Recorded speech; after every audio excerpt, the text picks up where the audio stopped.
Welcome to the channel and welcome to the show. Today we are understanding the runes better. We are understanding the runes on a different level. I remember long ago when I met one of my teachers, the first time I met him, he said, "Do you know the runes?" And I answered back with,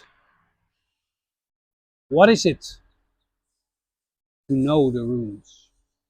Now, that's a good tactic. If you don't want to answer a question, you can respond back with another question.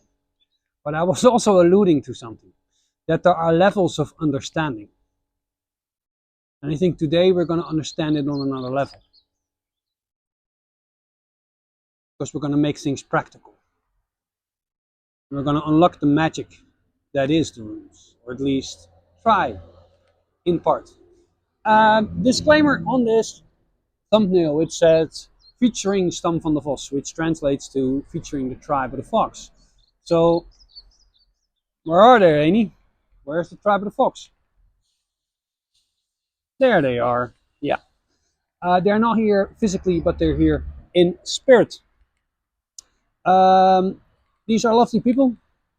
They have a YouTube channel in Dutch and they give trainings and workshops. And they have like a new thing where they have like a year training where you can come 6 times a year and they teach you to better understand yourself and this hidden path. Now I talked to them and I said, it's interesting what you do. I'll join, and if it's okay, I have a good insight, I'll share it with you. So this was an insight that I had last weekend with the tribe of the fox. Of course, I'll link their YouTube channel in the description below. So what is it to understand the runes? When you start with the runes, well, you start it in a very rational way. You start to make lists and you just know what each symbol sounds like and what it's associated. There's nothing wrong with that. I mean, Odin, the god of wisdom, has two ravens, Hugin and Mugin, memory and thought. The symbolism of that is that in order to gain wisdom, you need to be able to think and you need to be able to remember. So if you start by just thinking about them and just remembering what you thought, you're already on the path to wisdom.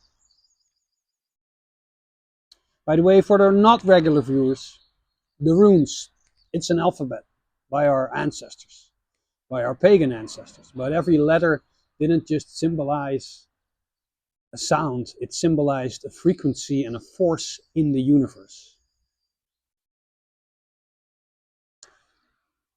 And when properly understood and when properly used, these can be magical.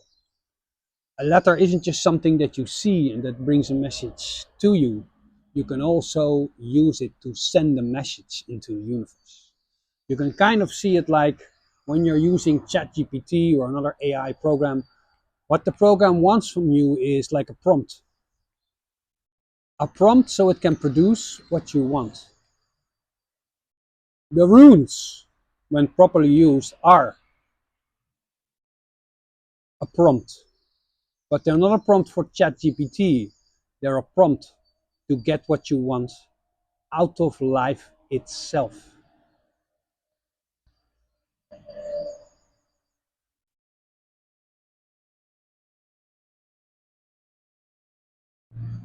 Now, when you first learn about the runes and you start to get a basic understanding, saying, oh, this is Sovilo, this is Otala, this is Isa, this is Gebo, this is everything, that's good.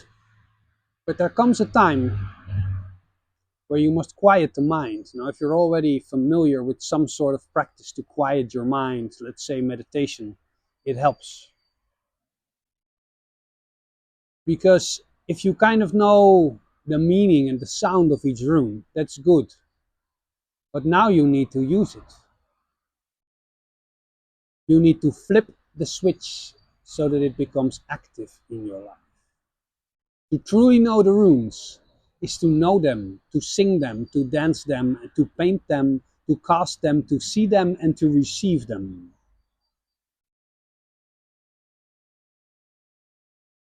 Am I capable of all these things?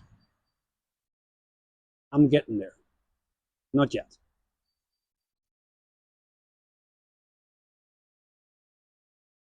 So what I recommend is first you quiet the mind.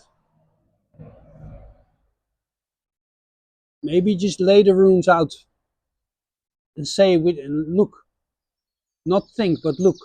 Is there anyone that speaks to you? Is there anyone that goes like, that's the one? Then you take that and you put it in your mind's eye.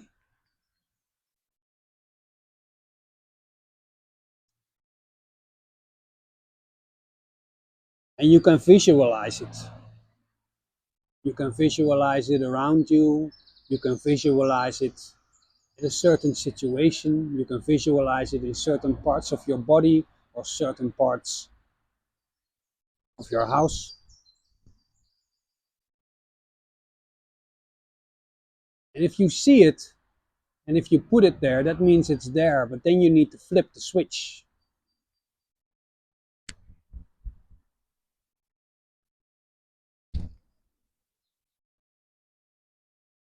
This comes in handy when it comes to flipping switches. But if you don't have one of these, you can use a drum. You can clap, you can stomp, you can do what you want. It's your party.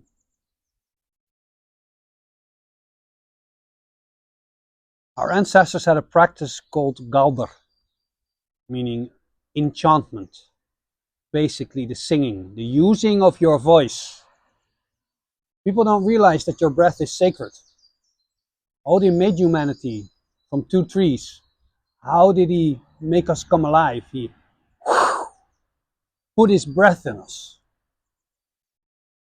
That means that our breath is also the All-Father's breath. That means that we also, like Odin, can make something come alive with our breath and with our voice, just like he made us come alive. Now, that doesn't mean we can just create other humans, but I think we can breathe some life into this rune. The rune that is appropriate, that I wish to connect with and invoke with all due respect, is the rune on this thumbnail, Sowilo, the sun, victory, power.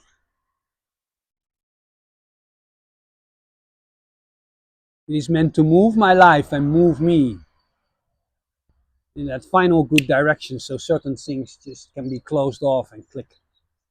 Just make it right again. I feel like I'm already close in my life to closing off some certain things, but the Sowilo rune will help. So what we're going to do is, yes, my friends, we're going to sing. Now, I'm not very good at singing. I'm going to do it, to show you. Now, you need a beat. So you can clap, you can pound a drum. I just usually take my stick. And again, with the quiet mind, see it where you want to see it. Feel your emotions. Maybe you're sad, good. Maybe you're angry, good. Maybe you're aggressive, even better. Use that emotion to charge it. We don't need holy people. We need people with all their emotions. So we lo, we lo, we lo, we lo, and that's how you go. If you want to do it in a different way, find a different way. And like I said, your emotions are what makes you you. Your emotions can be used to charge it and to get the desired result.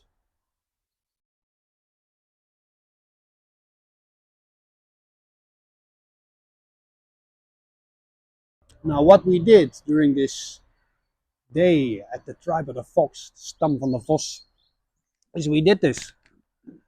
Now, I've done this before. But we did this, I think, 10 to 15 people in a room. It was powerful. It was beautiful.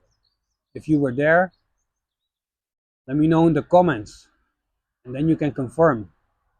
There's something beautiful that happened there in that room over there in Harderwijk. If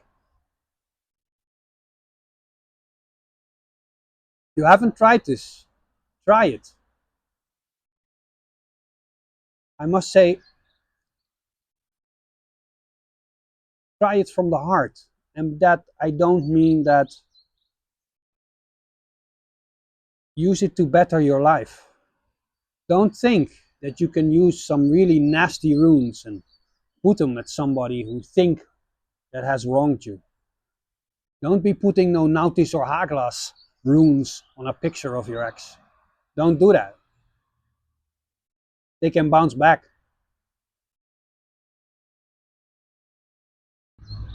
The runes are building blocks. They're kind of like, sometimes I feel like they are bridges that connect certain layers of consciousness.